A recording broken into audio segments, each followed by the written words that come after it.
Hello everyone, welcome to EduMusk. I hope you all will be doing great. So today we will be continuing our 13th lecture of FASAI. In this lecture we will see about macro and micronutrients.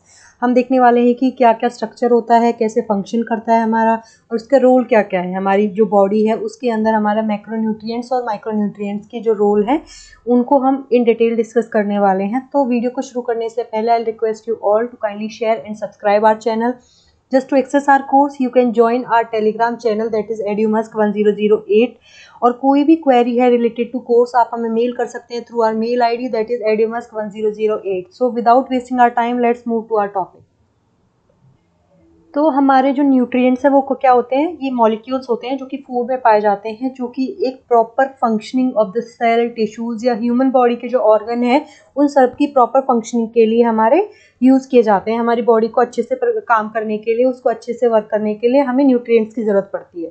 ठीक है, nutrients जो है वो digest होते हैं और broken down होते हैं डिफरेंट पार्ट्स में, और उससे हमें क्या है, एनर्जी मिलती है और वो हमारे लिए हेल्प करते हैं हमारी बॉडी बिल्डिंग में, हमारे बॉडी टिश्यूज़ को रिपेयर करने में. फिर हमारे जो ब्लड वेसल्स हैं, बोन्स हैं, लिगामेंट्स हैं, जिससे भी जैसे हमारी बॉडी बनी हुई है उसके प्रॉपर एक फंक्शनिंग के लिए, उसके प्रॉपर स्ट्रक्चर के लिए कि भाई हमारे जो बोन्स हैं वो एकदम हेल्दी रहें, हमारे लिगामेंट्स हैं, हमारे ब्लड वेसल्स हैं, ब्लड अच्छे से फ्लो करे. तो ये सब चीज़ के लिए हमारे क्या है, न्यूट्रिएंट्स की हमें बहुत ज़रूरत होती है.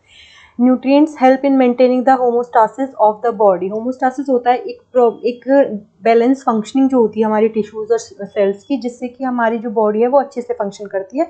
तो उसको मेंटेन करने में भी हमारे न्यूट्रिएंट्स हेल्प करते हैं. तो न्यूट्रिएंट्स हमारे दो टाइप के होते हैं, मैक्रो न्यूट्रिएंट्स और माइक्रो न्यूट्रिएंट्स. अब हम इनको वन बाय वन डिस्कस करेंगे, इनके अंदर कौन कौन सी चीज़ें आती हैं उनको भी हम इन डिटेल डिस्कस करेंगे. सबसे पहले हम डिस्कस करेंगे मैक्रोन्यूट्रिएंट्स के बारे में. तो मैक्रो का मतलब आपको पता है कि लार्ज होता है. तो बॉडी को जो लार्जर अमाउंट में हमें हमारे न्यूट्रिएंट्स की ज़रूरत होती है वो होते हैं मैक्रोन्यूट्रिएंट्स. मेनली 3 टाइप के होते हैं हमारे जो मैक्रोन्यूट्रिएंट्स होते हैं. वो होते हैं कार्बोहाइड्रेट्स, प्रोटीन्स और फैट्स. तो हम इनको वन बाय वन डिस्कस करेंगे. तो सबसे पहला है हमारा कार्बोहाइड्रेट्स. कार्बोहाइड्रेट्स जो है हमारे, वो फ्रूट्स, ग्रेन्स, वेजिटेबल, जो भी हम फूड इंटेक करते हैं उसमें शुगर, स्टार्च और फाइबर्स की फॉर्म में पाया जाता है. ठीक है, ये हमारे लिए बहुत ही इंपॉर्टेंट सोर्स है क्विक एनर्जी का, कि हमारी डाइट में ये अगर कार्बोहाइड्रेट रहेगा तो हमें क्विक एनर्जी मिलती है, क्योंकि हमारा जो कार्बोहाइड्रेट है वो ब्रोकन डाउन होता है ग्लूकोज में. ठीक है, ग्लूकोज में ब्रेकन डाउन होने की वजह से क्या होता है, ये फंक्शन हमारे जो मसल्स हैं या ब्रेन है वो फंक्शनिंग में, मतलब एक तरह से इजीली वो फंक्शनिंग कर पाते हैं, उनको क्विक एनर्जी मिल जाती है फंक्शनिंग के लिए. कार्बोहाइड्रेट जो है वो बॉडी का जो एक मेन सोर्स ऑफ एनर्जी है, मतलब उसको जो बॉडी को एनर्जी मिल रही है वो मेनली कार्बोहाइड्रेट से मिलती है. ये हमारा जो ब्रेन है, किडनी है, जो हमारी हार्ट है, या जो हमारा सेंट्रल नर्वस सिस्टम है, जो हमारा ब्रेन है, वो किस तरीके से काम कर रहा है, उस सब के लिए हमें जो एनर्जी चाहिए होती है वो हमें कार्बोहाइड्रेट देता है, और इसकी वजह से हमें क्विकली हमें एनर्जी गेन हो जाती है. ठीक है, ह्यूमंस जो है उन्हें लार्ज अमाउंट में कार्बोहाइड्रेट की ज़रूरत पड़ती है, और इसमें इंटेक भी लिखा हुआ है कि 130 ग्राम हमें डेली चाहिए ही चाहिए. मतलब 45 से 65% जो हम डेली कैलोरीज लेते हैं वो हम कार्ब्स की फॉर्म में लेनी चाहिए. ठीक है, 1 ग्राम जो कार्बोहाइड्रेट है उसमें 4 कैलोरीज होती हैं.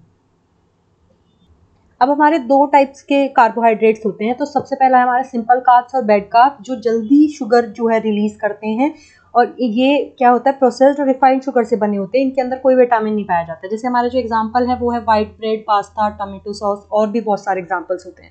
उसके बाद दूसरा क्या होता है हमारा कॉम्प्लेक्स कार्ब्स और गुड कार्ब्स. गुड कार्ब्स क्या होते हैं, ये मतलब धीरे प्रोसेसिंग करते हैं, इनकी जो प्रोसेस होती है वो स्लोली होती है, और इनमें न्यूट्रिएंट्स की जो एक अमाउंट होता है वो बहुत ज़्यादा होता है. ठीक है, मतलब ये फुलफिल्ड होते हैं न्यूट्रिएंट्स से. जैसे हमारे बीन्स है, होल ग्रेन्स है, मिल्क है, इनमें क्या है, गुड कार्ब्स पाए जाते हैं, कॉम्प्लेक्स कार्ब्स पाए जाते हैं.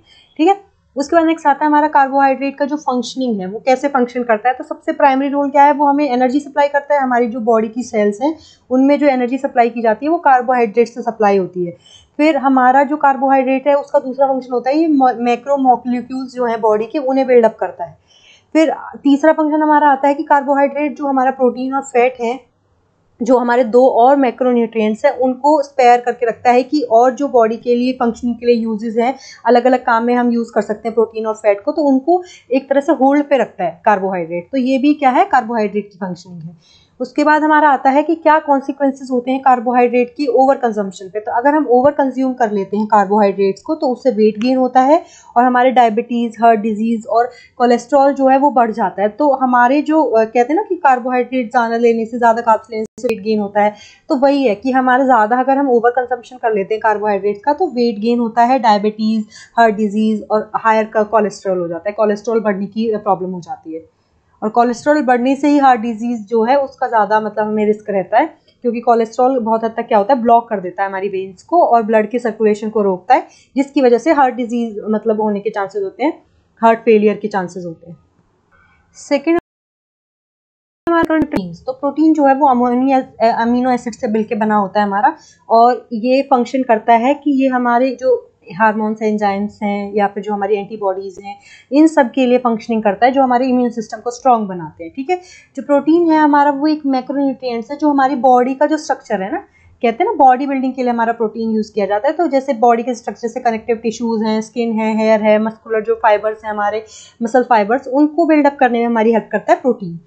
डेली इंटेक जो है हमारा वो फीमेल्स के लिए 46 ग्राम बताया गया है और मेल्स के लिए 56 ग्राम ऑफ प्रोटीन इंटेक होना चाहिए डेली बेसिस पे। और अराउंड 10 to 30 जो हमारी डेली कैलोरीज है वो हमें कहाँ से लेनी चाहिए, प्रोटीन से लेनी चाहिए। हमारे हेल्दी जो प्रोटीन सोर्सेज हैं वो क्या है, बीन्स, नट्स, मीट, एग और बहुत सारे सोर्सेज हैं। तो ये हमारे हेल्दी सोर्सेज होते हैं प्रोटीन के। प्रोटीन क्या करता है, हमारा हेल्प करता है रिपेयर और बिल्ड करने में टिश्यूज को, वही है कि बिल्डिंग में हेल्प कर रहा है, हमारी बॉडी स्ट्रक्चर को बिल्ड करने के लिए प्रोटीन हेल्प करता है। 1 ग्राम ऑफ प्रोटीन में हमारी 4 कैलोरीज पाई जाती है।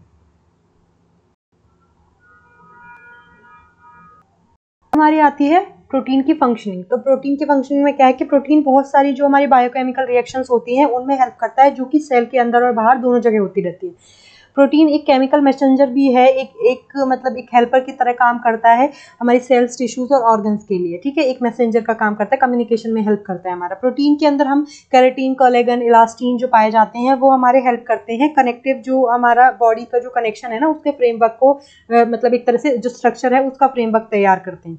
मतलब एक तरह से जो हमारी स्ट्रक्चर है, बॉडी का स्ट्रक्चर है, जो बॉडी बिल्डिंग हो रही है उसमें हमारे जो प्रोटीन के अंदर ये सारी चीज़ें होती है, केराटिन, कोलेजन, इलास्टिन, ये हेल्प करते हैं एक कनेक्टिव फ्रेमवर्क तैयार करने में, जिससे कि हमारा बॉडी स्ट्रक्चर जो है वो अच्छे से वो रहता है, बन के रहता है। उसके बाद ये प्रोटीन का एक और काम होता है, ये बॉडी के पीएच को प्रॉपरली मेंटेन करके रखता है। एल्बिन और ग्लोबुलिन जो है हमारे, एल्ब्यूमिन और ग्लोबुलिन जो हैं वो प्रोटीन हमारे हेल्प करते हैं ब्लड का जो एक फ्लूइड बैलेंस है ना उसको मेंटेन करने में, कि हमारा जो फ्लूइड है वो ज़्यादा थिक ना हो, मतलब उसकी कंसिस्टेंसी को मेंटेन करके रखते हैं बाय अट्रैक्टिंग और रिटेनिंग वाटर। ठीक है, consequences of overtaking of protein, मतलब ओवर कंजम्पशन हो जाता है प्रोटीन का, तो उससे क्या होता है, हमारा इंटेस्टाइनल डिस्कम्फर्ट होता है, इंडाइजेशन की प्रॉब्लम हो जाती है, डिहाइड्रेशन होता है, एग्जॉस्शन हो जाता है, अनएक्सप्लेन मतलब एग्जॉस्टेड फील होता है। तो ये सारे जो हैं जब हम ओवर कंजम्पशन कर लेते हैं प्रोटीन का तो उससे ये सब होता है। क्लियर। नेक्स्ट अब हमारा आता है फैट्स। फैट्स क्या है, हमारे थर्ड जो हमारे मैक्रोन्यूट्रिएंट्स जो पाए जाते हैं बॉडी में वो होते हैं फैट्स, और ये क्या करते हैं, एनर्जी को स्टोर करके रखते हैं। जो फैट है उसके अंदर बहुत लंबी लंबी चेन्स पाई जाती है कार्बन और हाइड्रोजन की, जो अपने अंदर एक केमिकल बॉन्ड बना के रखती है और उसमें एनर्जी का स्टोरेज होता है। मेनली 2 तरीके के हमारे फैट्स होते हैं, सैचुरेटेड फैट और अनसैचुरेटेड फैट। तो सैचुरेटेड फैट हमारे अनहेल्दी फैट्स होते हैं। तो हमारे फूड जैसे कि butter, palm, coconut oil, cheese, red meat, इन सब में क्या है, higher amount of saturated fat होता है। उसके बाद आता है हमारा अनसैचुरेटेड फैट। तो अनसैचुरेटेड फैट जो होते हैं वो हेल्दी फैट्स होते हैं हमारे, और इनमें 1 और मोर डबल और ट्रिपल बॉन्ड होते हैं मॉलिक्यूल्स के बीच में। ठीक है, जो बॉन्डिंग होती है, केमिकल बॉन्डिंग होती है, वो डबल और ट्रिपल बॉन्डिंग होती है। जैसे कि हमारे एग्जाम्पल्स है ऑलिव ऑयल्स, एवोकाडोज, नट्स वगैरह, इनमें अनसैचुरेटेड फैट पाया जाता है। हमारा जो डेली इंटेक है वो अराउंड 20 to 35% होना चाहिए एक पर्सन के लिए, मतलब जो कैलोरी होती है हमारी, है ना, फैट की फॉर्म में जो कैलोरी हमारा इंटेक होना चाहिए वो 20 से 35% होना चाहिए। 1 ग्राम ऑफ फैट के अंदर 9 कैलोरीज होती है। अब आते हैं हमारे फैट्स जो है फंक्शनिंग कैसे करते हैं हमारे बॉडी में। तो वो एनर्जी को स्टोर करके रखते हैं। दूसरा, वो हमारे जो एक्सट्रीम टेम्परेचर्स होते हैं कि बॉडी के अंदर, उसको इंसुलेट करते हैं, कहीं ना कहीं उसको रोकते हैं, जिससे कि हमारा जो इंटरनल क्लाइमेट होता है बॉडी का वो अंडर कंट्रोल रहता है। उसके बाद हमारा आता है कि फैट्स हेल्प करते हैं बॉडी को जो हार्मोन्स है उनको प्रोड्यूस करने में और उनको रेगुलेट करने में, कि वो अच्छे से मतलब अपनी वर्किंग करें। उसके बाद जो डाइटरी फैट्स होते हैं जो फूड के अंदर, वो हेल्प करते हैं फैट सॉल्युबल विटामिन को इधर उधर ट्रांसपोर्ट करने में, उसके ट्रांसपोर्टेशन में हेल्प किया जाता है। फैट सॉल्युबल जितने भी विटामिन है उनको ट्रांसपोर्टेशन में हमारा डाइटरी फैट जो होता है फूड के अंदर वो हेल्प करता है। फैट जो है हमारे एपेटाइट को भी सेटिस्फाई करता है, क्योंकि वो हमारे फूड के अंदर फ्लेवर्स ऐड करता है और उससे हमारा जो एपेटाइट है, जो हमारी मतलब खाने की जो डिज़ायर है, वो भी एक तरह से सेटिस्फाइड रहती है। टेस्ट जो है वो उसको मतलब एक तरह से एनहेंस करता है। जो अगर हम ओवर कंजम्पशन कर लेते हैं फैट का, तो उससे क्या होता है, ओबेसिटी, हाइपरटेंशन, डायबिटीज़ और गॉल ब्लैडर डिजीजेज होने के चांसेस होते हैं। अगर हम मतलब ज़्यादा क्वांटिटी में अगर हम हमारा फैट खा रहे हैं, तो उससे ओबेसिटी मतलब मोटापे की एक शिकायत, हाइपरटेंशन, डायबिटीज़ और गॉल ब्लैडर की डिजीजेज होने के चांसेस होते हैं। अब हम पढ़ेंगे माइक्रोन्यूट्रिएंट्स के बारे में। तो माइक्रोन्यूट्रिएंट्स कौन से होंगे, वो जो हमारी बॉडी को स्मॉल अमाउंट में चाहिए होते हैं ना, हमारी बॉडी की ज़रूरत है वो स्मॉलर अमाउंट में होती है। तो यहाँ पे 2 टाइप के माइक्रोन्यूट्रिएंट्स हमारी जो बॉडी है, ह्यूमन बॉडी है, उसको चाहिए होते हैं। तो कौन कौन से होते हैं, विटामिन और मिनरल्स। तो पहले हम विटामिन को डिस्कस करेंगे। तो हम देखते हैं विटामिन की जो फंक्शनिंग है वो कैसे होती है, क्या क्या फंक्शन करता है विटामिन। तो सबसे पहला फंक्शन क्या होता है विटामिन का, और जो मेन फंक्शन माना जाता है कि वो जो हम फूड इनटेक कर रहे हैं, जो हम खाना खा रहे हैं, उससे जो एनर्जी रिलीज हो रही है, उसका मतलब उससे हमारा जो रिलीज करवाना है, एनर्जी को जो रिलीज कराना, वो किसका काम होता है, विटामिन का काम होता है ना। कि हम जो खाना खा रहे हैं उसको एनर्जी में जो कन्वर्जन कराता है, वो विटामिन हेल्प करता है उसमें। विटामिन जो प्रोटीन है उसकी भी हेल्प करता है बॉडी बिल्डिंग में, हमारी जो सेल्स है उसको मल्टीप्लाई कराने में, उसका मतलब नंबर इंक्रीज कराने में हमारे विटामिन हेल्प करते हैं। विटामिन क्या करते हैं, दे मेक कोलेजन, जो हमारे कोलेजन है उसको बनाते हैं, जो कि हेल्प करता है हमारे बाउंड्स को हील करने में, हमारे जो हमारे ब्लड वेसल वॉल है उनको सपोर्ट करता है, और हमारे जो बोन्स और जो टीथ हैं उनको एक तरह से हेल्दी बनाता है, उनका सपोर्ट सिस्टम बनता है हमारा विटामिन हमारे आई, स्किन, लंग्स, डाइजेस्टिव ट्रैक्ट जो है, हमारा नर्वस सिस्टम जो है, उसको एक अच्छी कंडीशन में रखने के लिए हमें विटामिन इंटेक बहुत ज़रूरी है। तो विटामिन जो है हमें हमारी जो इम्यून सिस्टम है उसको भी स्ट्रॉन्ग करता है और हमें डिजीज से बचाता है। अब हमारे जो विटामिन होते हैं वो 2 टाइप के होते हैं, एक होते हैं वाटर सॉल्युबल, दूसरे होते हैं हमारे फैट सॉल्युबल। तो वाटर सॉल्युबल विटामिन वो होते हैं जो हमारी बॉडी एब्जॉर्ब नहीं कर पाती, उसको क्या करती है, एक्सक्रीट कर देती है, उसको बाहर निकाल देती है, एक्सपेल कर देती है। तो वाटर सॉल्युबल विटामिन जो है वो 8 बी विटामिन होते हैं हमारे, जैसे B1, B2, ठीक है, B3, B5, B6, B7, B9, B12, और दूसरा हमारा कौन सा होता है, विटामिन सी। तो विटामिन बी और विटामिन सी जो है हमारे वाटर सॉल्युबल विटामिन होते हैं। उसके बाद जो दूसरे हमारे फैट सॉल्युबल विटामिन, वो क्या होते हैं, जो लेफ्ट जो अमाउंट रह जाता है हमारा जो विटामिन का, वो क्या होते हैं, वो लिवर और फैट टिश्यूज में स्टोर हो जाते हैं, जाके रिजर्व हो जाते हैं, और यही हमारे क्या होते हैं, फैट सॉल्युबल विटामिन होते हैं। विटामिन ए, डी, ई और के, ये चारों हमारे क्या है, फैट सॉल्युबल विटामिन होते हैं। ठीक है। अब जो फूड सोर्सेज हैं हमारे विटामिन के, वो ये हैं, जैसे B1 में हमें हैम, सोया मिल्क, वाटरमेलन, B2 में मिल्क, योगर्ट, चीज़, B3 में मीट, पोल्ट्री, फिश, ये सारे, ठीक है। ये सब भी दिए हुए हैं, तो आपको जो PDF प्रोवाइड होगी उसमें से आप ये पढ़ लेना। क्लियर, ये सारे विटामिन क्या मतलब, हमें कौन से फूड से हमें कौन सा विटामिन मिलता है, ये सब मेंशन्ड है इसमें, कि जैसे विटामिन ए से बीफ, लिवर में एग, श्रिम्प, फिश, इन सब से हमें विटामिन ए मिलता है। तो ये सारे आप जब आपको PDF प्रोवाइड की जाएगी उसमें से आप अच्छे से रीड कर सकते हैं। मतलब एक आपको पता होना चाहिए कि कम, जैसे अगर ऑप्शन में ऐसा आ जाए कि कौन सा विटामिन में, मतलब कौन से फूड में कौन सा विटामिन है, तो उसके लिए आपको एक वो हो जाएगा, ईजी टू ग्रैब हो जाएगा। उसके बाद सेकंड होता है हमारा मिनरल्स जो है वो एक बॉडी को हेल्दी रखने के लिए बहुत इंपॉर्टेंट है ना। तो मिनरल्स जो है वो हमारे एंजाइम्स और हार्मोन्स के लिए भी बहुत इंपॉर्टेंट रोल प्ले करते हैं। जो मेन सोर्स होता है हमारा मिनरल्स का, वो होता है हमारा bread, meat, cereals, fish, dairy nuts, उसके बाद हमारा फिर फ्रूट्स जो हो जाते हैं, स्पेशली ड्राई फ्रूट्स जो होते हैं हमारे, और वेजिटेबल्स। तो मतलब ये सारे, इन सबसे हमें क्या होता है, मिनरल्स मिलते हैं।